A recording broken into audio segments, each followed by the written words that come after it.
It was a dark night, and the moon be full, and we were out on Black Lake. Black Lake? You don't ever go out on Black Lake when the moon be full.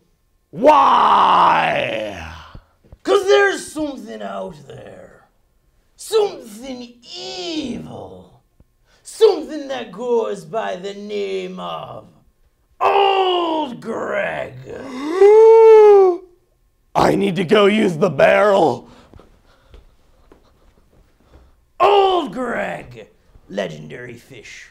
Some say he's half man, half fish. Others say it's more of a 70-30 split. Whatever the percentage, he's one fishy bastard. There be but one man that survived an encounter with Old Greg, and he's right over there. What do you know about Old Greg?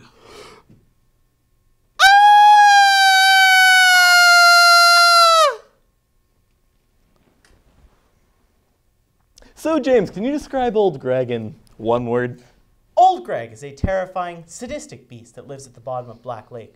One night, every year, when the moon is full, he rises up from his watery abode to drag down any soul unfortunate enough to get caught in his grasp. That's more than one word. The Tale of Old Greg By Julian Barrett. and Noel Fieldings.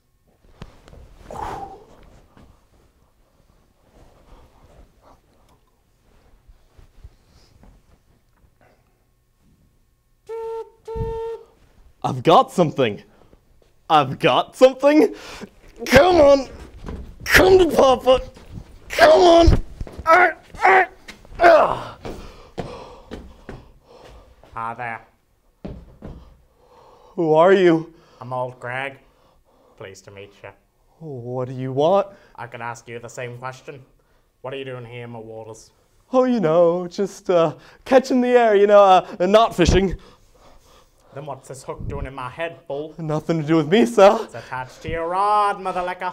Don't kill me. I've got so much to give. Calm down, you fuzzy little man, Pete. You ever drunk Baileys in my shoe? What? You want to go to a club where people wee on each other? No. I'm gonna hurt you. Excuse me? I said I like you. What do you think of me? I don't rightly know. Make an assessment. I think you're a nice, modern gentleman. Don't lie to me, boy. I'm not lying. Oh, I know what you're thinking. Oh, here comes Old Greg. He's a scaly manfish. He don't know me. He don't know what I got. Well, I got something to show ya. I'm Old Greg!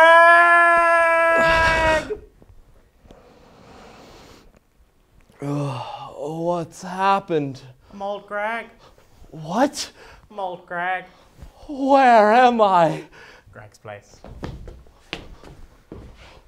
You want to sleep? Do you want a little drink? I'll get you a little drinky. Do you like Baileys? Baileys, sweet cream with beige.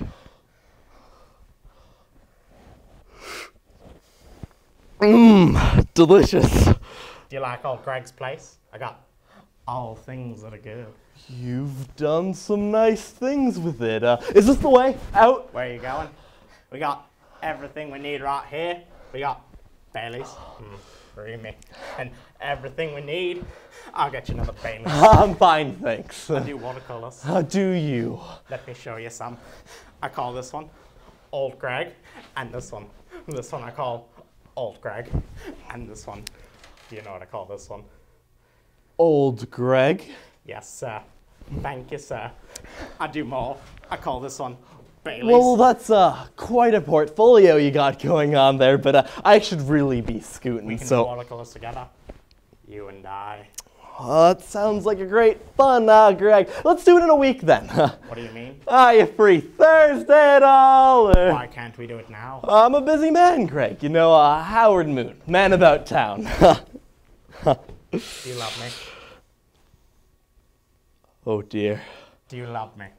I'm gonna have to pretend like I didn't hear that, Greg. Do you think you could ever love me? It doesn't really work like that, does it, Greg? How does it work?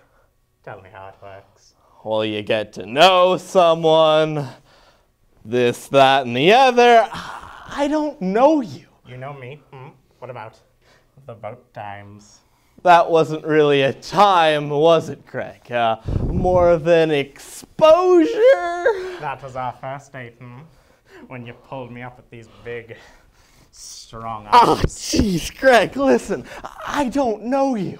Do you think you could ever love me? No, I couldn't. I don't love you. You do love me. No, I don't. You do love me. No, I don't. You do love me. You love me. And you've seen me. And you know me. I'm old Greg. Yes, I know you are. You've told me 89 times now. You must love me exactly as I love you. Well, I don't. And to be honest, you're starting to get on my nerves a bit. If anything, I find you slightly pathetic. So deal with that. Maybe I will deal with it, Maybe I'll deal with it like I dealt with Curly Jefferson.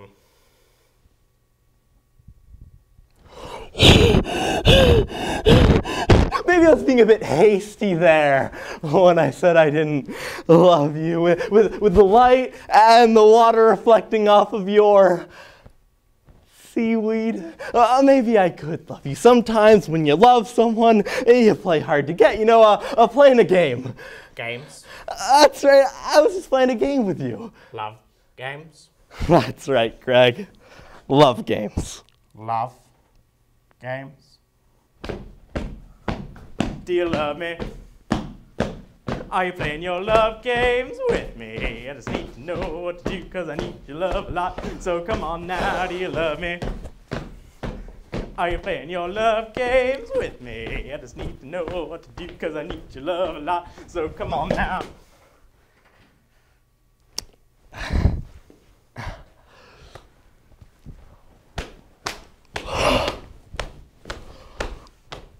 Moving too fast, this isn't a race. Baby, back off and lower the pace. Now, slow it down, give me some space. Moving too fast, this isn't a race. I'm old Greg. I know, I think you said. Come on, don't make me beg now, 'cause I'm not your regular guy. Don't be shy. Do you love me? Well, this is, quite a spread you got here, Greg. I took home economics. Did you? I made a crumble. Teacher said it was the best one. Well, I'm very pleased for you. You don't look happy, Howard. You're picking up on that, are you? I can make you happy. If only you'd let me. You're a musician, yeah? Yes, I am. But you ain't very good, are you? I'm one of the best in town. Don't kid yourself, I've seen your reviews. You wanna know what your problem is? What? You ain't got the funk. You're all rigid. You're like a breadstick. You got no rhythm. Yes, well, I've heard all these things before, thank you. Well, maybe I could help you. You see, I got the funk.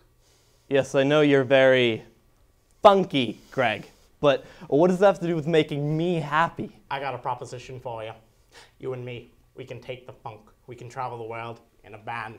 We'd be famous. We'd be the family funk. And we'd get out of this place and onto dry land. Yes, sir. Well, let's do it. Let's go. Okay. Let's do it. One condition. What's that? That you take my sweet hand in marriage. Oh, dear. Think about it, Howard. Funky freedom for marriage. You get what you want. Old Greg gets what he wants. A big, strong man to hold him in his arms and it's raining outside. And we get to leave this place forever? You bet your life. Do you accept?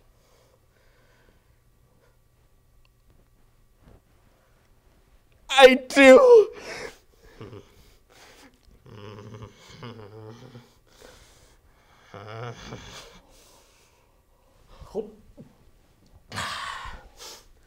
Great. You've made me very happy, Howard. Old Greg's gonna pick himself out a new wedding dress. That's right. Crack open a fresh Bailey's. I'm old Greg!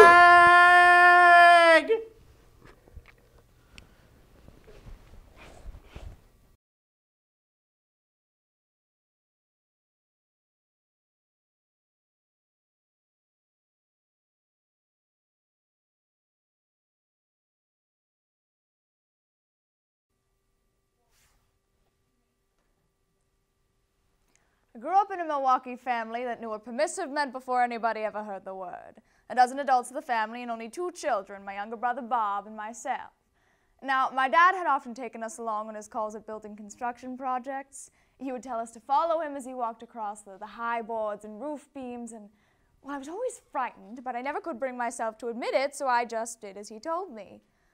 And you know, I thought he'd never notice until one day he said to me, "You won't fall, I promise, if you don't look down.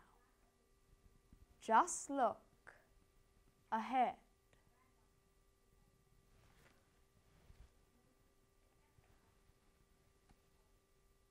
Dickie Chappelle was an unsung American hero.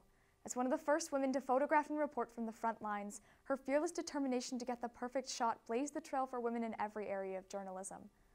She documented stunning victories, heartwarming relief efforts, and devastating losses. But as she distantly viewed the struggles of the world through the lens of a camera, her own struggles became too real to avoid with a flashbulb and a typewriter. But through her extreme dedication to her work, Dickie shows us that by pursuing our passions, we can learn to give grief a new name: inspiration. What's a Woman Doing Here? By Dickie Chappelle. Tony Chappelle directed the making of TWA's publicity pictures. He had been one of the first Navy photographers in World War I, and that made him at least 40.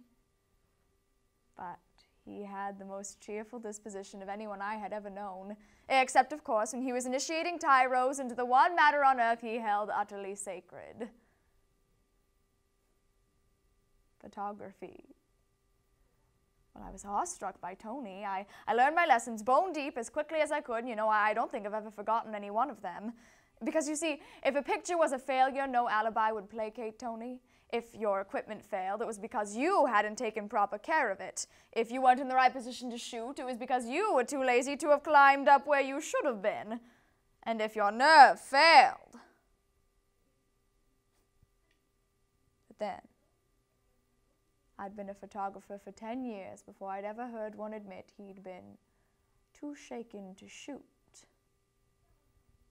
No alibi. Just look ahead.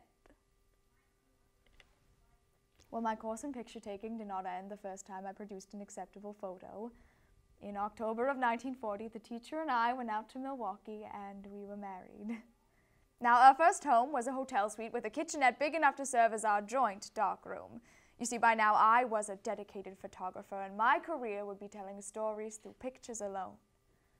And for 6 years, Tony and I served as a photographing and reporting team for a dozen humanitarian agencies. You see, we all wanted to remind people what havoc the war left, what terrible problems remained. But the workday pictures we'd been creating in New York seemed often to further this illusion of global peace. Or the post-war time overseas. I remember it now as a kaleidoscope of people, unfading, the way they looked and sounded vivid as yesterday. The wreckage resulting from man's inhumanity to man was the litany I wrote and the subject I photographed. And the magnitude of relief devised, it never quite matched the magnitude of suffering caused.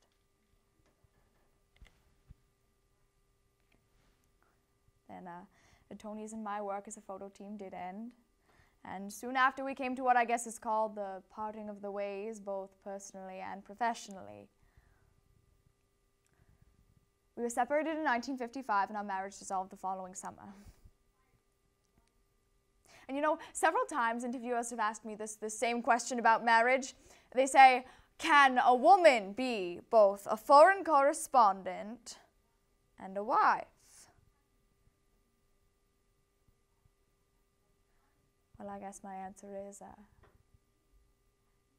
never at the same time. And you know, I just can't make the reason sound sentimental, although I'm sure it has to do with the heart and not the head. It's a 24-hour-a-day task till the story's done, and once you start, you can't know where it will lead you. till it's done. People you love always receive less evidence of love than the correspondent wants to give them. My mother always said that human problems are solved by loving more and in no other way, which I'm sure is correct. And you know, some marriages survive this deprivation indefinitely, but mine did not.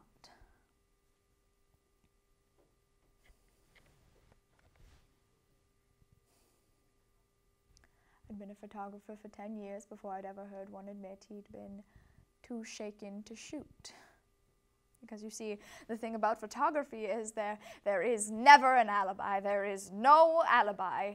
No alibi if your nerve fails. No alibi if your equipment fails. No alibi if you aren't in the right position to shoot.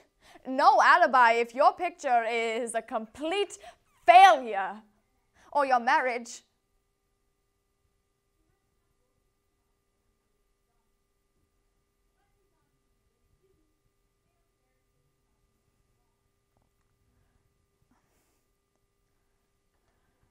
I'm sorry.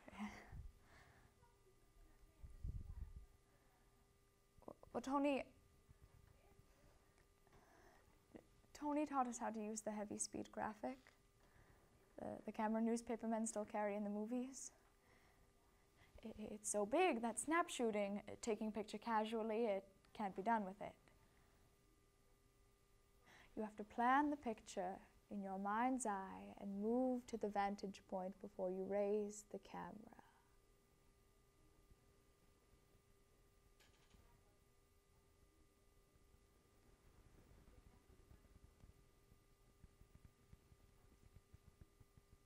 You see, this was the most important lesson Tony wanted us to learn. Just look ahead.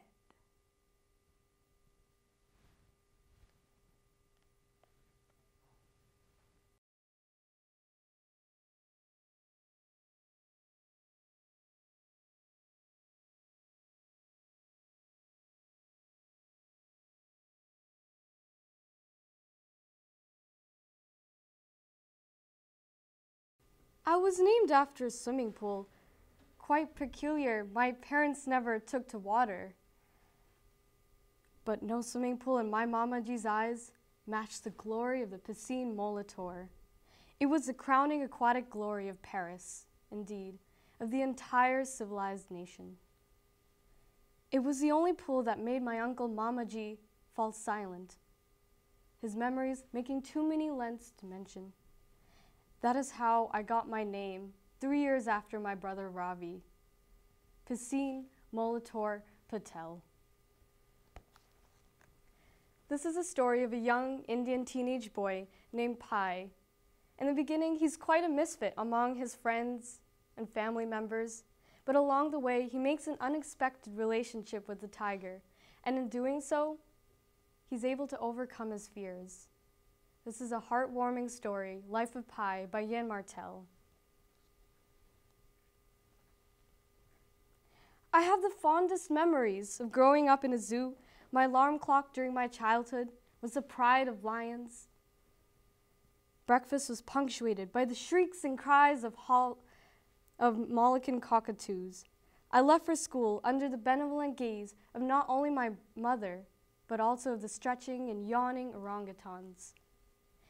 At school, I was constantly bullied by my classmates. There was this one particular bully. He raised his arm and he pointed at me. "It's Pissing Patel!" And then in a moment, everyone was laughing at me. I was really embarrassed. Teachers, they started doing it too. My hand would be up to give an answer, and then I'd be acknowledged with a "yes, Pissing." I don't know what I could do. I just wish I had another name. I would take any name over Pissing, even my brother Ravi's. What could I do? But I had a better plan than that. So I put it to execution on the very next day. I got up from my desk and hurried to the blackboard. I picked up the chalk And before the teacher could say anything, I wrote, "My name is Pasin Molitor Patel." And I underlined the first 2 letters of my name, Pi Patel. And then for good measure, I added 3.14, and then I drew a large circle with a diameter to evoke the basic lesson of geometry. There was silence. The teacher was just staring at the board. I was holding my breath. Then he said, "Very well, Pi, sit down. Next time you'll ask my permission before you leave your desk." "Yes, sir."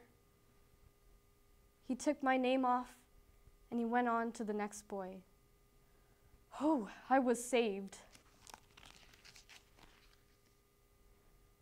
Father, unfortunately, had decided to sell the zoo animals and settle in Canada. He said, "We'll sail like Columbus." Father, Columbus was trying to find India," I pointed out sullenly. We sold the zoo lock, stock, and barrel and traveled to a whole new country, to a whole new life. We left Madras in 1977 on the Panamanian registered Japanese cargo ship, Smithsonian. Her officers were Japanese, her crew were Taiwanese, and she was large and impressive. On our last day in India, I said goodbye to my uncle Mamaji, to Mr. and Mrs. Kumar, and all my friends.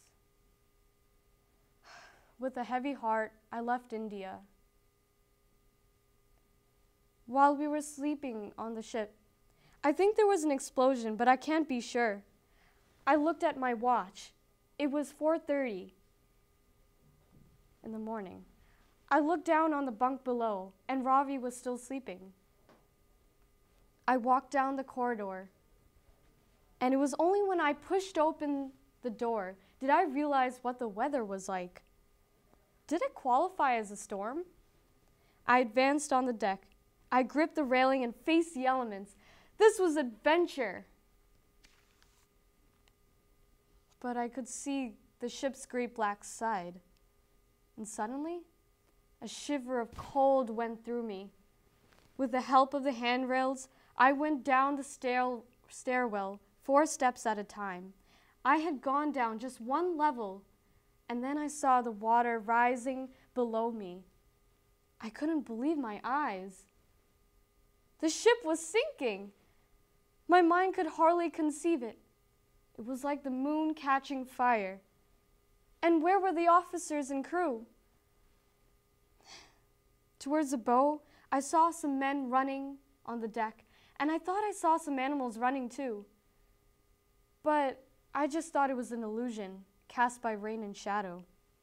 The sea was rising. The waves were getting closer. We were sinking fast. One of the men interrupted me by thrusting a life jacket. I was so full of trust in them that I felt grateful as they carried me into the air. Only when they threw me overboard did I begin to have doubts.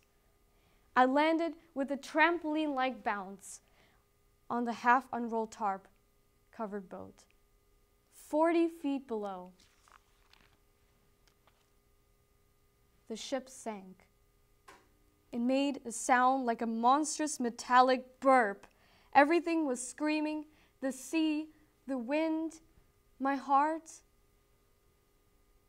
From the lifeboat, I saw something in the water. It quickly climbed into the boat. It was Richard Parker, the dreaded Bengal tiger. I had a 3-year-old adult Bengal tiger in my lifeboat. Richard Parker rose unsteadily to his feet on the tarp. His eyes met mine, gazing steadily. He met mine, and his ears were laid tight back to his head. I must say one word about fear. It is life's only true opponent. Only fear can defeat life. It begins in your mind. One moment you can be calm, self-possessed, and happy, and then in another moment, fear disguised in the garb of mild-mannered doubt slips into your mind like a spy. Richard Parker was so named after clerical error. We kept this name because we thought it was funny for a Bengal tiger. We both lived on the boat for 227 days. It was a long time. It was actually Richard Parker who calmed me down. It is the irony of this story that the one who scared me witless to the start brought me peace and happiness. A part of me did not want to leave Richard Parker. A part of me did not want him to die, because if he did, I would suffer. Richard Parker kept me thinking too much about my circumstances and tragic loss. Without Richard Parker, I don't think I'd be here to tell you my story today. And so it came to be to keep the tiger alive. I saw my suffering for what it was, finite and insignificant. My suffering did not fit anywhere, and I realized that I had to accept this. It was all right. Our lifeboat came ashore in Mexico on a sunny day. I stumbled off into the beach.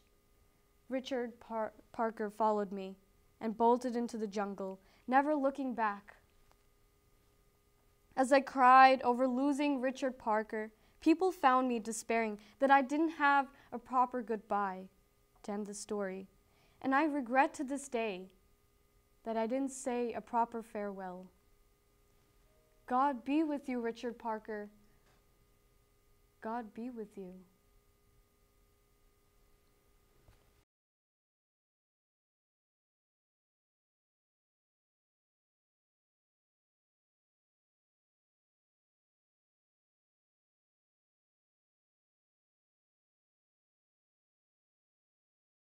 Predicted by many, dreaded by all, and the subject of countless movies and conspiracy theories, the zombie apocalypse has caused as much hype as YOLO and swag combined. A couple weeks ago, I started to watch The Walking Dead, and I was hooked. I spent the next few days scouring the house for every gardening tool that could be used as a weapon and watching reruns of Buffy the Vampire Slayer to learn from the master herself how to fend off the undead. But then I realized, if I were on The Walking Dead, I might not be the first to die, but let's just say I wouldn't make it to season 2. I mean, with these quads of steel, I can barely keep up with my cousin's U12 soccer team, much less outrun a horde of the undead. And in spite of what your parents might tell you, an intimate relationship with your SAT prep book will only get you so far. Now, although I may joke about being the token character that gets killed off on TV, my situation actually reflects a serious problem that we face in Western societies: the lack of wilderness survival skills. Now, these are skills that we often glamorize through pop culture, specifically through this new zombie apocalypse hype, but we often don't possess them ourselves. So let's examine why these skills are still important today, why it is that we have lost them, and some ways that we can get them back, through first a zombie culture perspective, and then a more realistic one. So first, let's talk zombie apocalypse and survival through this zombie's perspective. Say that zombies do invade, and you have failed to barricade yourself in the nearest Walmart. You may have to flee to the wilderness. So you're surrounded by trees and you're thinking, hey, I've probably seen enough Man vs. Wild to figure out something, right? But alas, Bear Grylls' appetite for insects hasn't quite rubbed off on you. Now, this scenario might seem straight out of a sci-fi novel, but it actually has a lot in common with situations that we have faced in the past as a nation.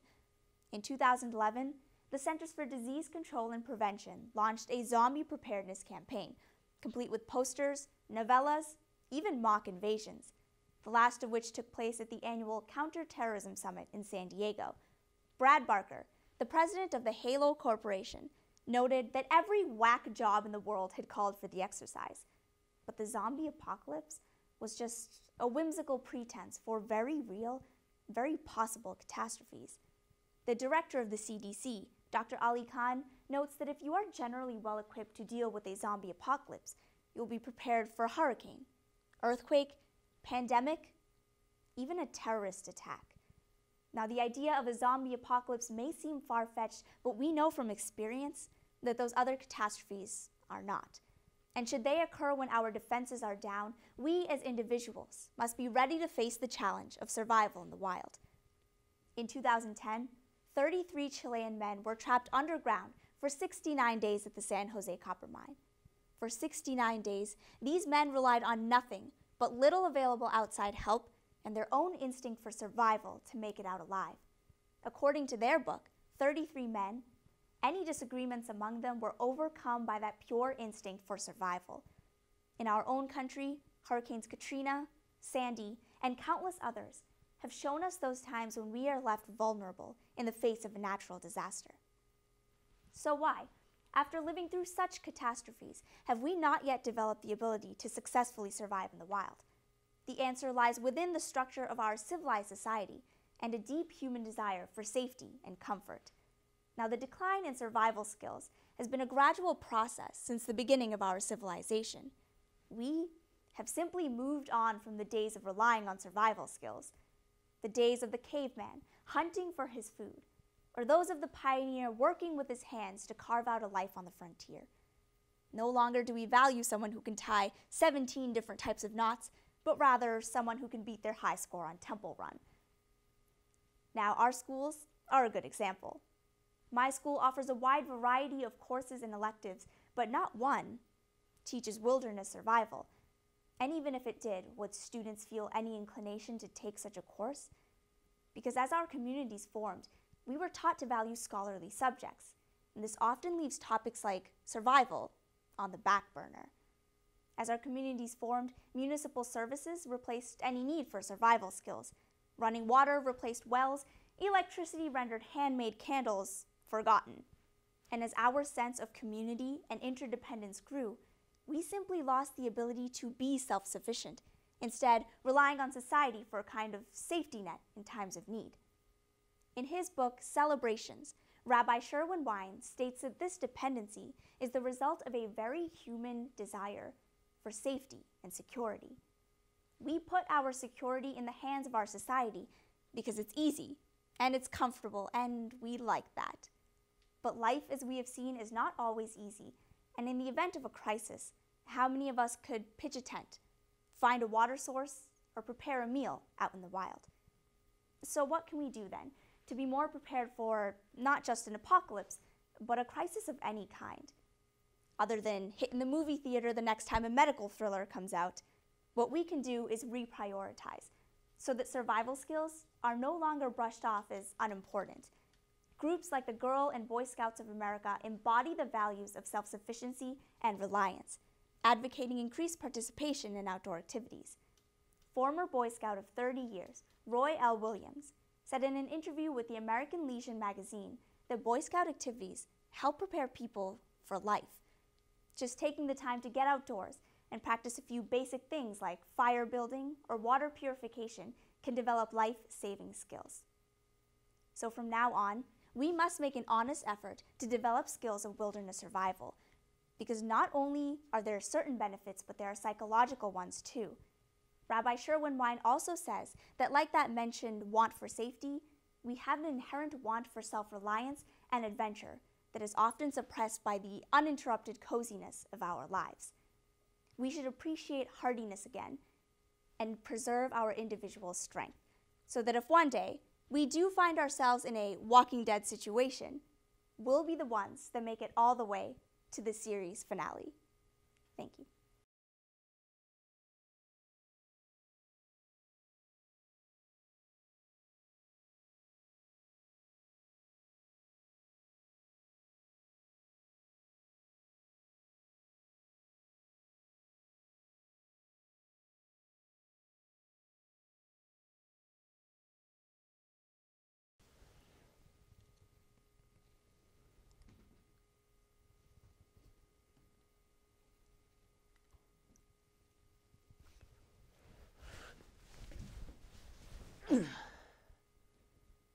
Solid it right through the spine. It'll be food for a week.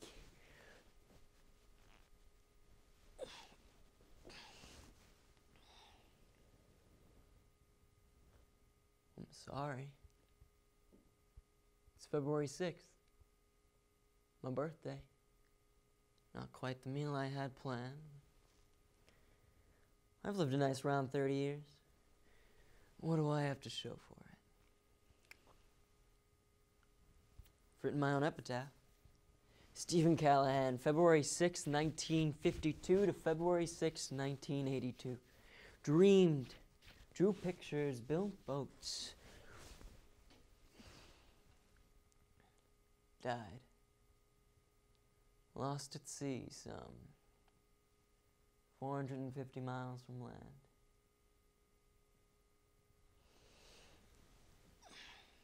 Survival's the key. Seems simple enough. Ration food and water. Tend to the stills. Keep watch. And fish.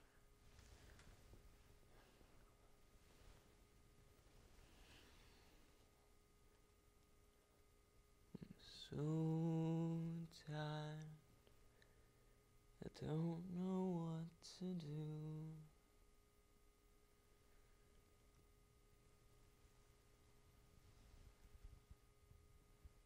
Survival fulfills the very basic needs of human functionality, thus forcing survivors to merely exist rather than live on a day-to-day basis.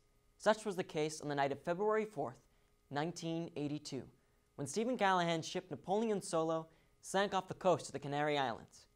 He was able to salvage a knife, a harpoon gun, a raft, and a few water stills. For 76 days, he survived, floating across the Atlantic Ocean. On the 76th day, he was rescued somewhere near the island of Guadeloupe. However, rescue is not the case for an estimated 3.5 million Americans who suffer from homelessness in a given year, bringing us to the conclusion that disaster can happen to anyone. How long would you be able to just exist?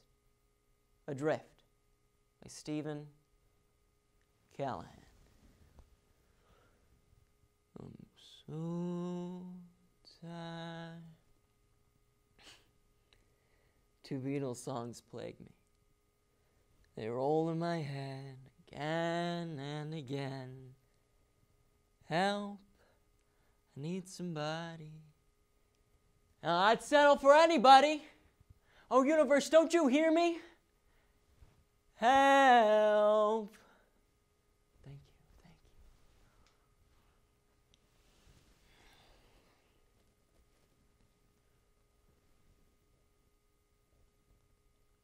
The Dorados have become more than just food to me. I look upon them as my equals, in many ways my superiors. I can justify killing them to save my own life, but even that's becoming more difficult. But I realize if I'm going to survive, I got to keep fishing. Just keep fishing.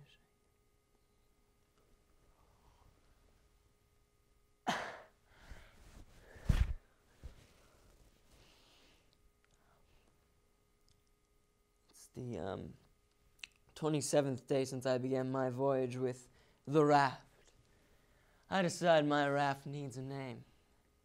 Therefore, I dub thee Rubber Ducky the Third.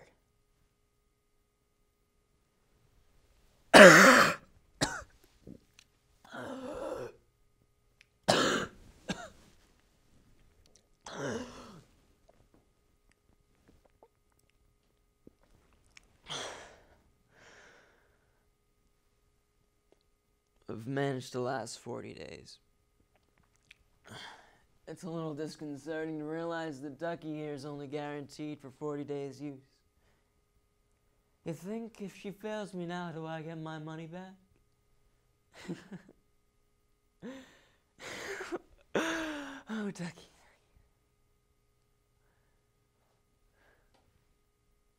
I wonder about God. Do I believe in him? Somehow I can't accept the vision of a superhumanoid, but I believe in the miraculous and the spiritual way of things. Nature, existence, the universe. I don't know the true workings of that way. I can only guess and hope that it includes me.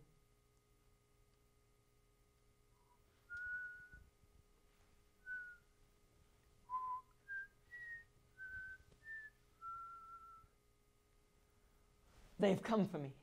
The fish of the world have held counsel. They've condemned man for his insatiable appetite and his exploitation of the sea. They've lost patience with his egotism.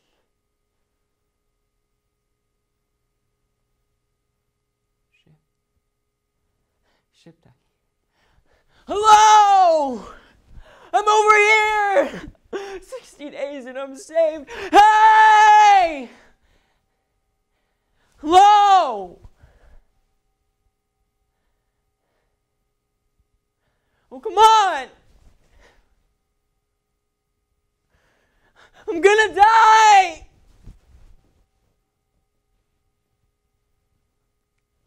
You goddamn ocean!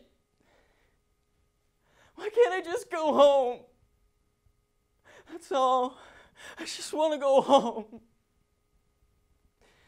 Help. I need somebody. Help.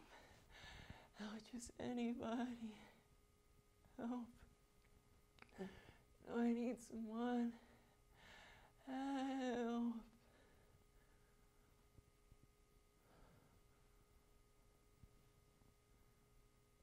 Look, Ducky. A view of heaven. From my seat in hell.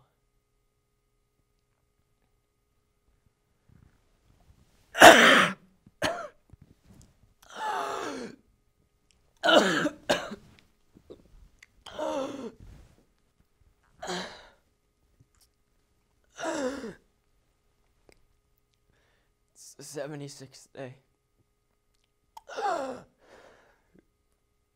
Perhaps when I get home, my friends and neighbors will have a picnic for me.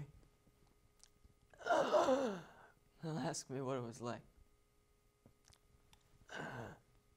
And I'll tell them. I'll tell them I hated. I hated having a drink out of the same container I had to defecate in. I hated having a hole aboard beautiful creatures and tearing their flesh like a beast. I hated having to count every minute for 76 days. But, see, the test in me also showed forgiving enough to show me how to live. It's the quality that's important. My new goal is to live life in such a way that I can face death with grace.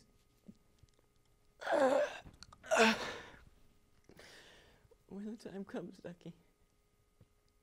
When the time comes.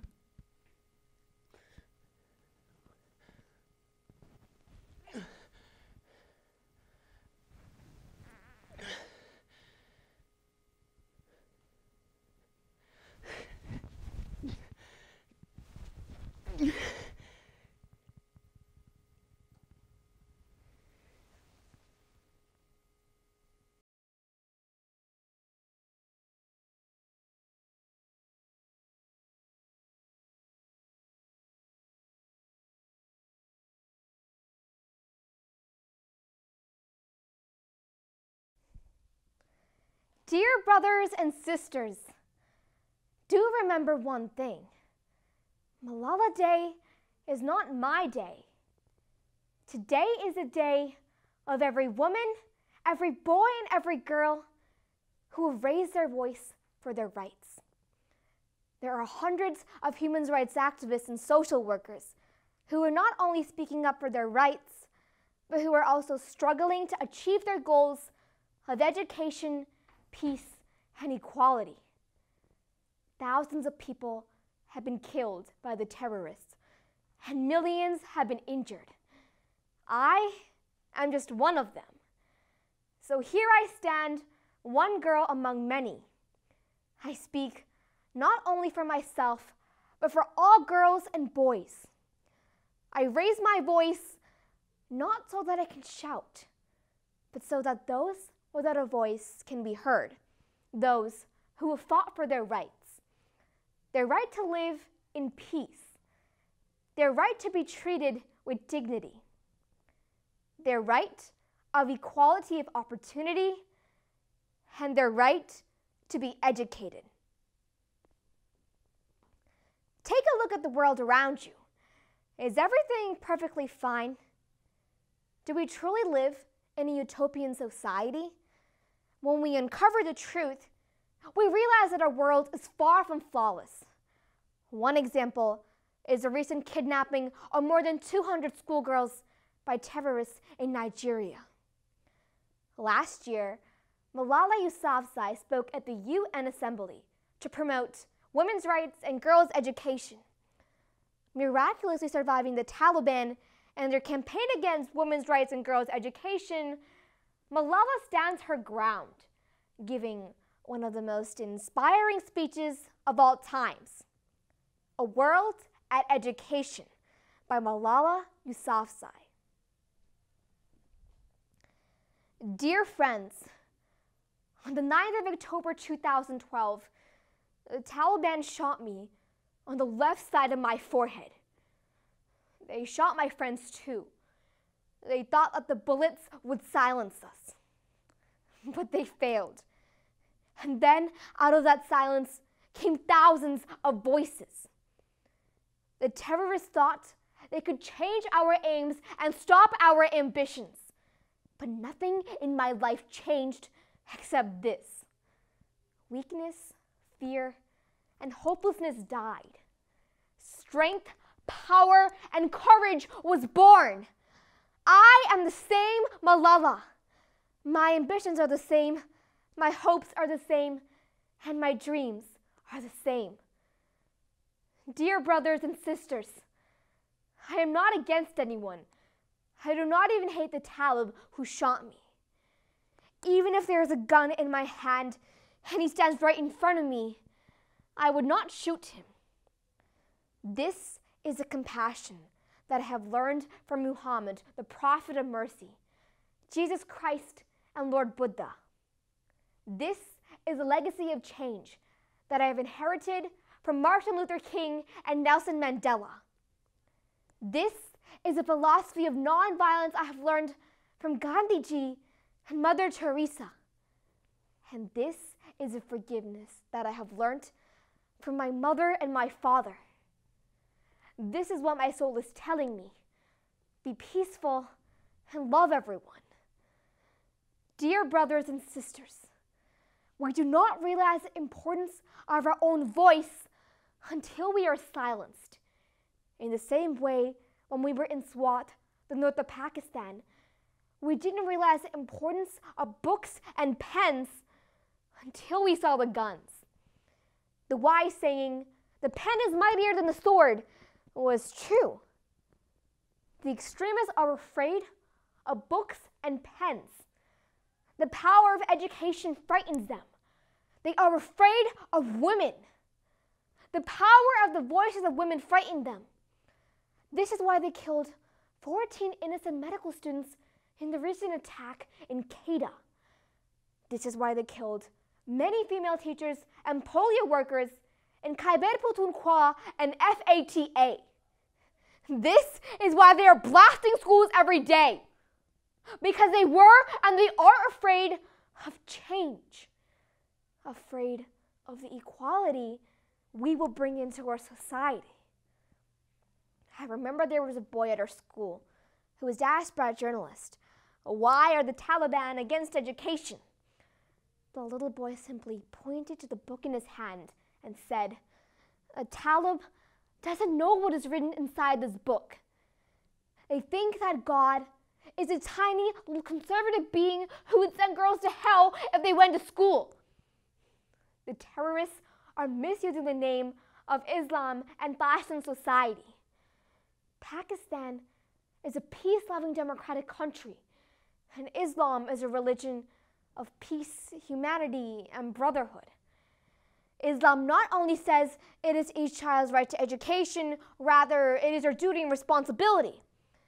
Honorable Secretary General, peace is necessary for education. In many parts of the world, people are suffering in many ways.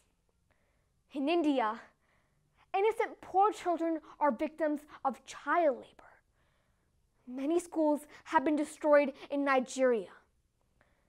And the people of Afghanistan have been affected by the hurdles of extremism for many decades. Poverty, ignorance, injustice, racism, and the deprivation of basic rights are the main problems faced by both men and women.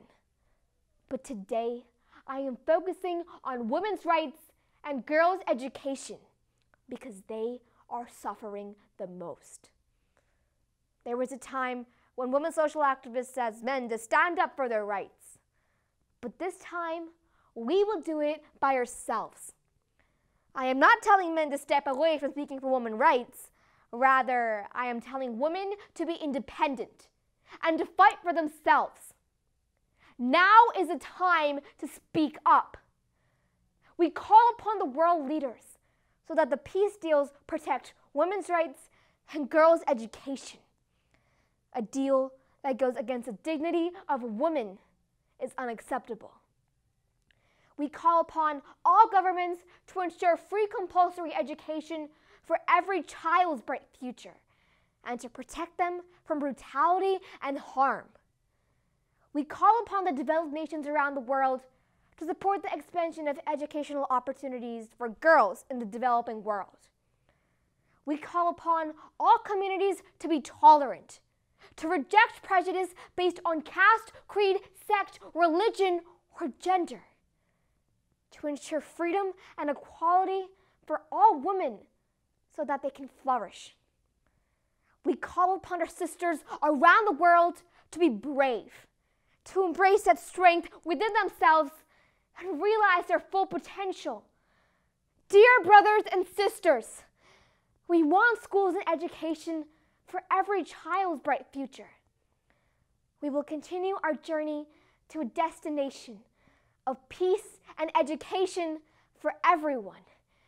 No one can stop us. We will speak for our rights and continue to bring change through the power of our voice. We must believe in the strength and power of our words. Our words can change the world because we are all together united for the cause of education. And if we want to achieve this goal, let us empower ourselves with the weapons of knowledge and shield ourselves with unity and togetherness. We must not forget that many people are suffering from poverty, ignorance, and injustice. We must not forget that many people are out of school. We must not forget that our own brothers and sisters are waiting for a bright, peaceful future.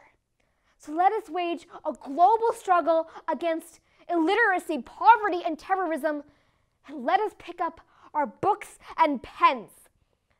They are our most powerful weapons. One child, one teacher, one book, and one pen can change the world. Education is the only solution. Education first.